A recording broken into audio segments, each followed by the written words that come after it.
Alô, alô, boa tarde, salve, salve. Mas que corte seco lá no Jogo Aberto com a Renata Fã. Meu Deus do céu.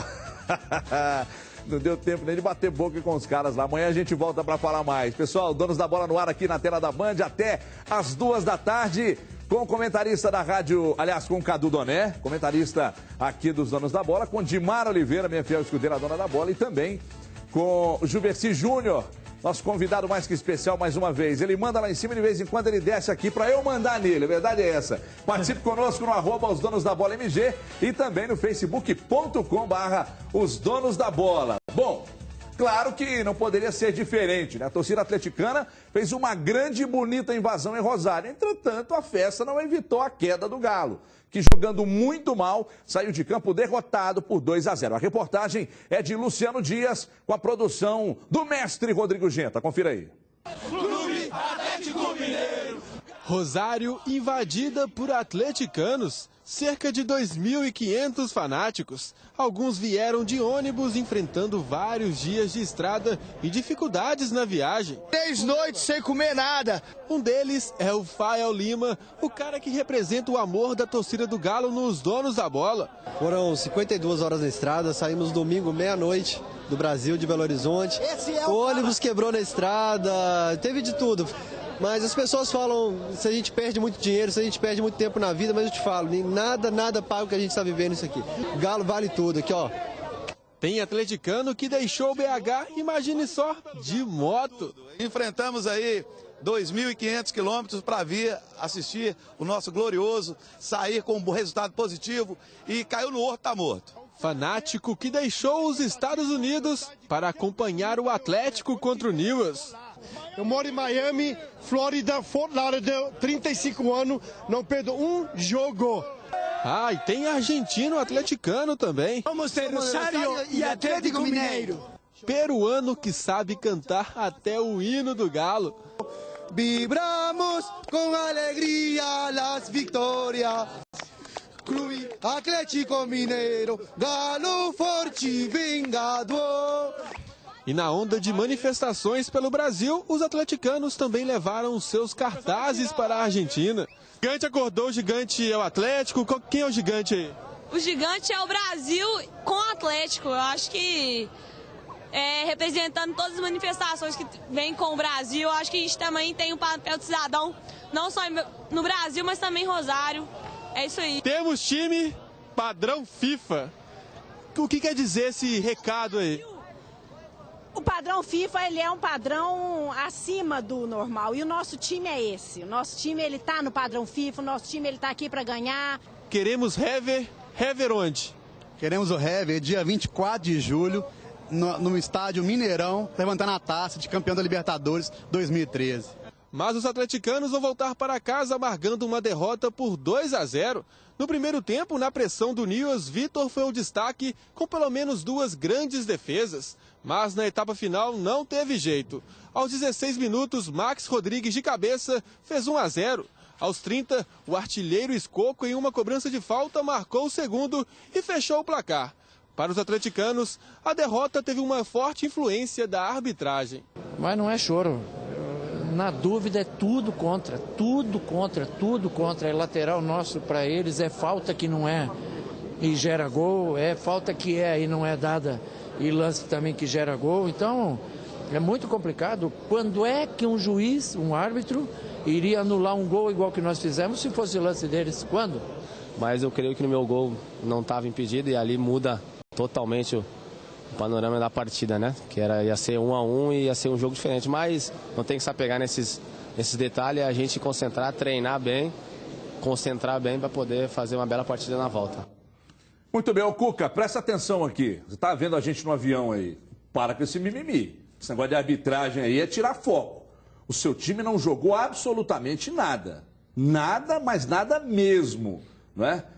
Faltaram titulares na defesa e faltou competência no ataque. Então é um negócio complicado. Esse papo de arbitragem aí, eu acho que tira o foco, que é perigoso esse discurso. O lance é levantar o astral dos caras e digo mais, se a torcida atleticana não fizer no mínimo que fez contra o Tijuana, aí, meu amigo, vai complicar. tem que rolar sinergia, apoio total. A gente viu algumas vezes a torcida buscando o time no CT, levando até o estádio e tal. É isso que tem que acontecer. Porque se não for desse jeito, não vira. E outra coisa, futebol, cada vez que o tempo vai, cada vez mais, né, o tempo vai passando, a gente vai vendo que a transpiração no futebol realmente tem muito, mas tem muito fundamento.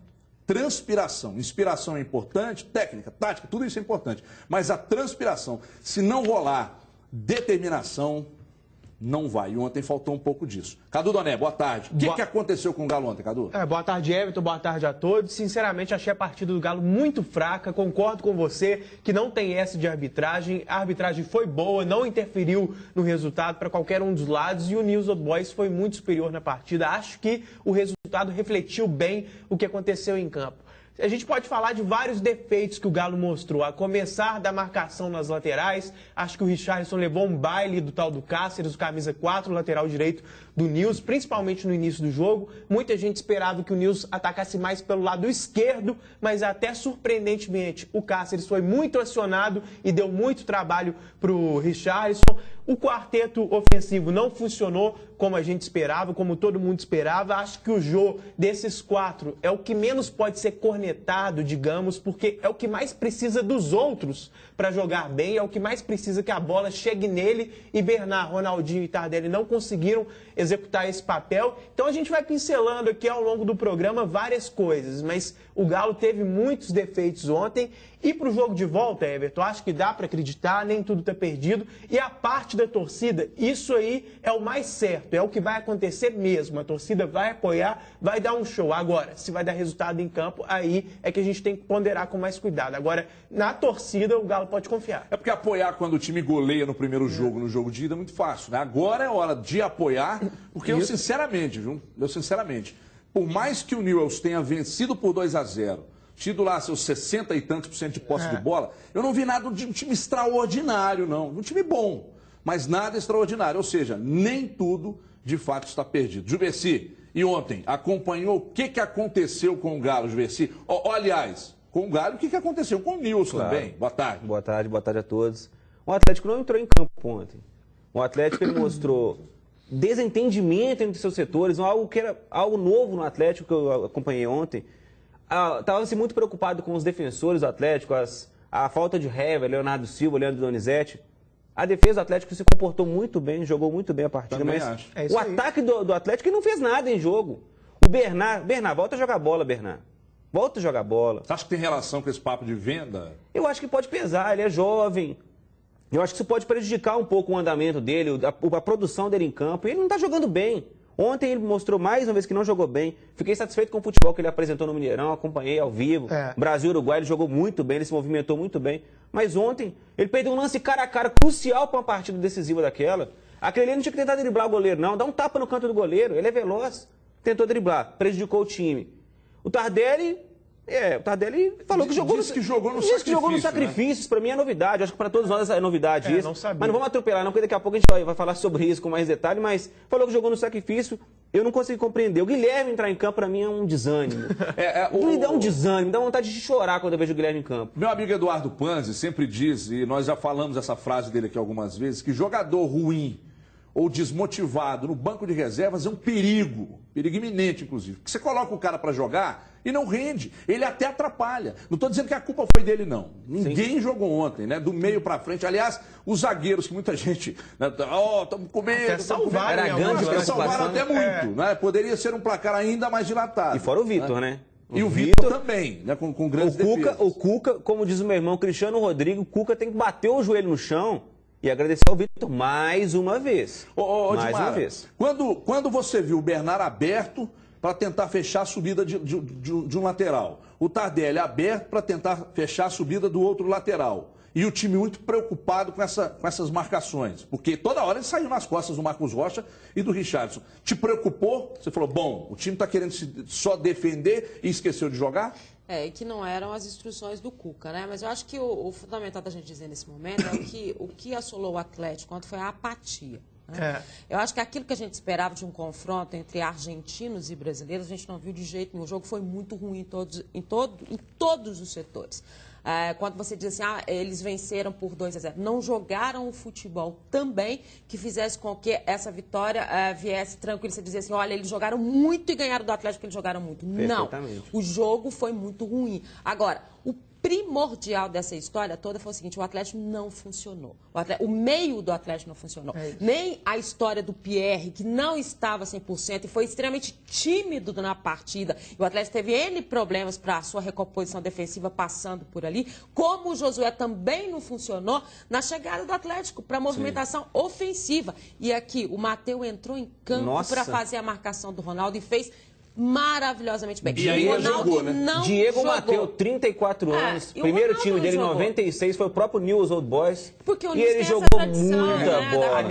Ele neutralizou o Ronaldinho. O Ronaldinho não fez nada em campo. E nem preocupou também em buscar o jogo. O meio-campo do News engoliu o meio-campo. A verdade foi essa. Essa é a questão. Só para completar o que eu estava falando da questão do meio, Cadu, porque às vezes as pessoas falam assim, arrebenta muito no setor defensivo, né, na questão da zaga, mas ontem eu queria chamar a atenção para uma coisa. A gente veio falando ao longo dessa Libertadores da questão do Marcos Rocha, né?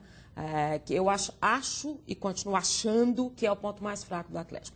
E ontem, quando você faz a análise, você diz assim, e eu disse isso na transmissão ontem também, das costas do Richarlison, né? Que o Richarlison ficou muito vulnerável e que o Tardelli teve que voltar lá para fazer a marcação e aí ficou muito difícil ele atuar trocou lá em alguns momentos Bernard e Tardelli de lado para fazer Mas isso passa pelo trabalho dos volantes, né? É isso aí. E aí pegou por ali. Então é o seguinte, o Richarlison, para mim, ele errou porque ele foi para o jogo. Talvez tenha sido um dos únicos jogadores que foi ao jogo, efetivamente. Ele tentou fazer essa movimentação e por isso ele precisava da cobertura. Por quê? Porque você não tinha nem os volantes que tentavam fazer a saída de bola e nem tinha a armação do time. E sabe quando você fala assim, dói dizer que o Ronaldo ficou preso na marcação, porque ele é um jogador extremamente habilidoso e quando a gente diz assim, um jogador é craque, é porque ele consegue sair das situações. E ontem ele não conseguiu. E o que mais me chamou a atenção, só para completar esse início de comentário, foi o seguinte, todos os jogadores dizendo no final assim, em Belo Horizonte vai ser diferente. Em Belo Horizonte tem sangue, em Belo Horizonte tem recuperação. Meu Deus, por que isso não foi feito no primeiro jogo? Por que essa decisão para ficar em Belo Horizonte? E se não der? O time que quer passar, que quer chegar a algum lugar, ele faz o resultado fora. Não tem que confiar só no jogo, só no outro, só na torcida e só na pressão. Nós vamos ver o Cuca, o técnico Cuca, falando sobre o desempenho do Galo contra os argentinos. E na avaliação do treinador, o time tem plenas condições de reverter a vantagem no Independência e tal. A gente vai ver isso agora e depois eu quero falar o que eu penso do Cuca num momento como esse. Confira aí. A gente sabia que era um jogo complicado, que o time deles em casa tem uma força muito grande de ataque, com os laterais, com os atacantes. É um time que sai jogando muito bem, que aqui joga muito bem, que vem no calor da torcida. Não fizemos uma grande partida, né? O Tardelli até saiu do jogo, não está 100%. A gente guardou ele para estar 100% na outra quarta-feira, antes de ter um problema maior. E não fizemos. Então, quando o quarteto, que é o responsável direto por essa formação de jogadas, não vai bem, é natural que você tenha problemas. Agora, muito disso foi em função da marcação boa que o News exerceu. Foi só a marcação não, viu, Cuca? Marcou e saiu muito bem para o jogo, né? Faltou competência aos homens de frente, o Cadu chamou a atenção agora aqui, enquanto a gente via o Cuca falar, e a gente vai tocar mais nesse assunto, mas sobre o Cuca, o que eu penso é o seguinte, o Felipão foi chamado para a seleção porque é um cara motivador. O que a seleção menos precisava num momento como esse, de desconfiança total, era de um estrategista. E o Cuca é estrategista. Esse é o problema. Ou seja, o Cuca vai ter que tirar, não sei de onde, um discurso para motivar esses caras. Mas como o Cuca é um estrategista e não é um cara, pelo menos o que a gente vê de fora, não sei dentro do vestiário, né? Mas eu não acredito que seja. O Cuca não tem um perfil de um cara motivador. É minha avaliação. Agora, estrategista, ele é e dos melhores do país.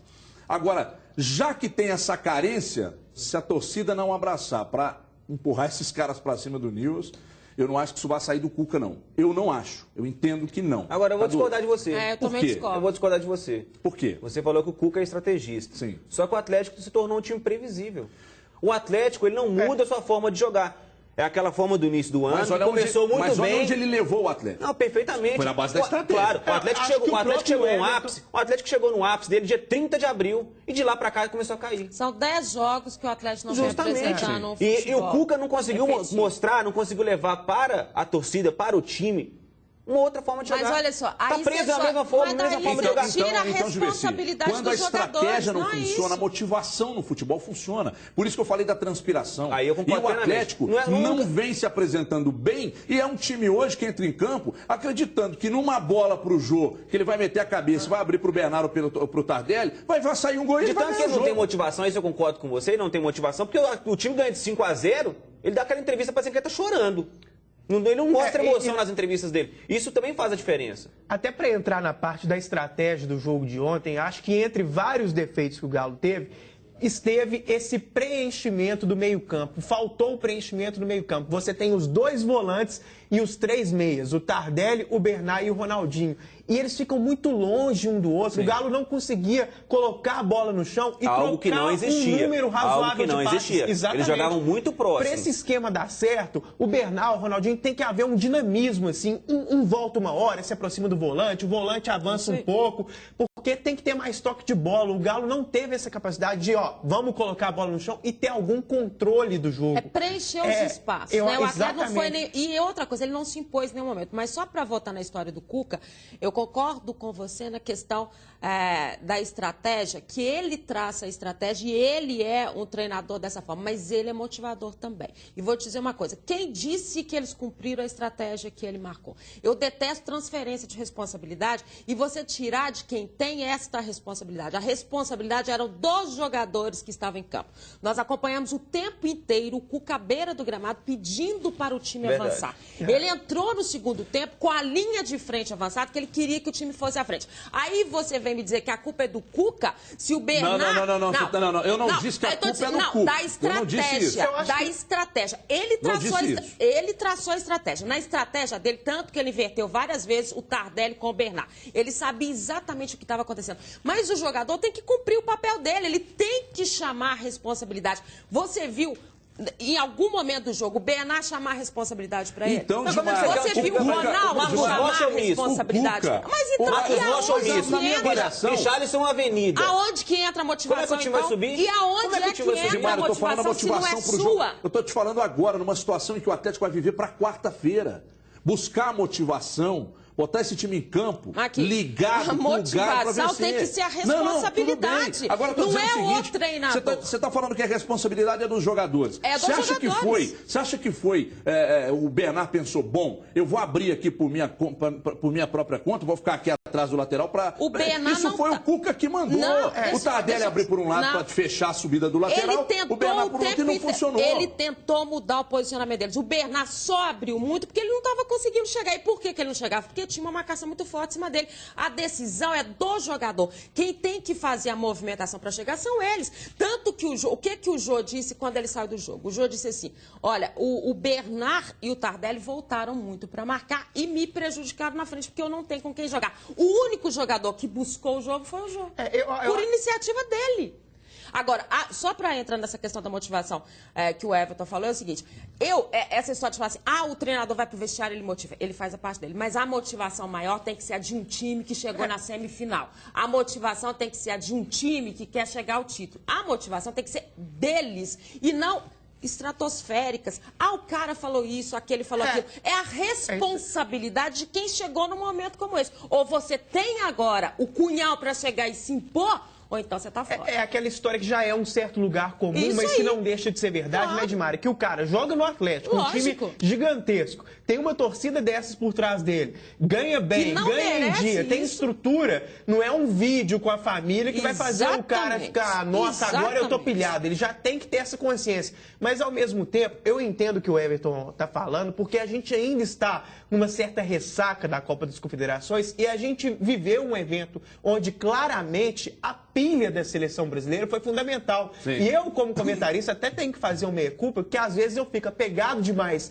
à parte tática, e a gente viu o Brasil não só contra a Espanha, em muitos momentos ganhando o jogo porque entrou numa voltagem 1000 vezes maior do que o adversário. Mas ele respondeu em campo ao que vinha da arquibancada. Então, quando o Everton fala da questão da torcida, e acha que a torcida do Atlético é primordial, né? Mas a responsabilidade não pode ser só dela. A responsabilidade tem que ser de quem está no campo. Claro. Se o Ronaldinho, que é um cara que joga a bola que joga, tem a responsabilidade de armar esse time do Atlético, e chamar para ele a responsabilidade, não sair da marcação. Se não houver movimentação, se os jogadores ficarem presos na marcação do adversário, nada vai acontecer. Né? Sobre torcida, vai estar lotado, já vendeu tudo. Isso é óbvio, a torcida do Galo acompanha o Galo, mesmo se tivesse tomado 5-0, a torcida do Galo é fantástica, isso é indiscutível. Agora, a grande questão é a seguinte: é até onde vai esse futebol do Atlético? Exatamente. Até onde vai? Até onde vai a produção do Atlético? Você acha que esse freio de mão deu uma... já acabou? Não, de forma alguma. O gás do Atlético já acabou? Esse freio de mão, o freio de mão tá puxado. Solta o freio de mão, Atlético. Volta a jogar o futebol maravilhoso de março, de abril e do início de maio. Volta a jogar esse futebol, vocês vão meter 4-5-0 nesse time. Olha aqui, agora, não vamos esquecer que o Nilson dos Boys também jogou bem. Não vamos deixar. Não podemos tirar o meio. Não metendo pau aqui no Atlético, não. Aliás, vamos ficar só metendo pau no Atlético, não, porque o Nilson jogou muito bem. O Schalke é um baita jogador. Eu parabenizo o Everton. Eu não conheci muito bem o futebol do Schalke, eu não sou hipócrita para poder mentir. Não conheci. O Everton falou o tempo todo que o Schalke era um baita jogador, ele provou, ele falou, e eu vi isso ontem. O cara, para cobrar uma falta, agora ele cobrou aquele, ele tem que ser um baita jogador. Não, e a velocidade. Ele tirou a bola, fez inclusive, eu vi e ouvi muita gente dizendo: culpa do Vitor. Peraí, a bola fez uma curva. Vi gente falando isso também, mas o Vitor é um mágico, então, né? A culpa é do Vitor. Isso é besteira. O Vitor ontem ele salvou o Atlético. Agora, deixa eu fazer uma pergunta para vocês com respeito ao jogo de volta na quarta-feira. Existe a tal preocupação. Se o Atlético sofreu um gol, aí tá tudo acabado. Como é que o Atlético tem que entrar? Preocupado em fazer o dele ou preocupado em não sofrer, os dois juntos, e se isso pode travar o time? Aí, sinceramente, o Galo tem que entrar preocupado em fazer uma partida perfeita. Não dá para ser de outra forma. Tem que jogar como atuou contra... Não confundir pressa com velocidade. Exatamente, como jogou contra o Cruzeiro naqueles 3-0, contra o São Paulo no jogo de volta das oitavas de final da Libertadores. Tem que ser um jogo muito bom, porque eu até concordo com todas as análises aqui a respeito do jogo de volta, da necessidade de entrar pilhado no bom sentido. Claro que não pode ser nervoso demais, mas a gente tem que lembrar um aspecto que me deixa um pouco preocupado. Esses times argentinos são muito fortes psicologicamente, tanto no sentido de serem raçudos, quanto naquela capacidade de cozinharem o jogo quando é necessário, colocar a bola. Se a gente pegar um exemplo, quando o Estudiantes jogou contra o Cruzeiro em 2009 e conseguiu fazer o gol, o que esses caras conseguiram tocar a bola pra lá, pra cá? E é importante ressaltar uma coisa, um fator, que é a primeira vez fora, ou a primeira partida do Atlético no Independência, que ele entra em desvantagem. Sim. É a primeira vez que o Atlético vai entrar em desvantagem no Independência. E uma desvantagem considerável. Considerável contra argentinos que tem a catimba, que sabem jogar, que jogam melhor fora de casa do que em casa.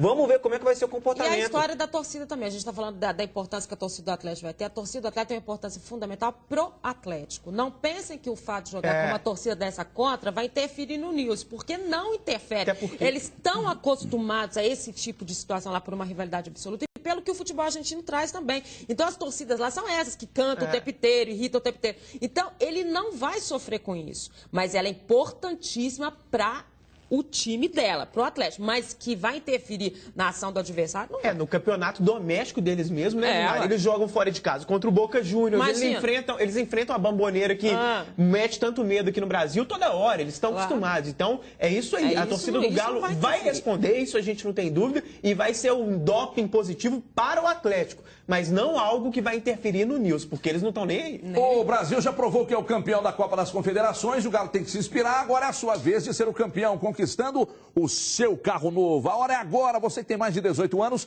pode comprar o seu carro por apenas R$ 299 mensais. É isso mesmo, menos de R$10 por dia, mas compre agora mesmo. Ligando para 3003-4443. 3003-4443. Se você tem um carro usado, pode inclusive entrar como lance. E olha só que moleza, com o seu lance, você pode diminuir ainda mais o valor da parcela e o prazo de pagamento. Só mesmo há um Brasil para fazer isso por você, hein? Mas ligue nesse minuto e compre o seu sonho. 3003-4443. Ainda não ligou? Por que não ligou? Ligue agora, não perca tempo. Então fique sabendo que quem ligar agora e comprar um consórcio vai concorrer a prêmios de R$25 mil toda semana até o final do seu plano. Imagina você, carro novo, R$25 mil nas mãos para gastar como quiser. Você pode perder, você não vai perder, vai. Você tem que ligar agora, 3003-4443. Seu Chevrolet novo, por menos de R$10 por dia, é só na Brasil. E os 10 primeiros que ligarem e comprarem um consórcio agora vão ganhar uma camisa do Brasil daqui. Pisquila, obrigado.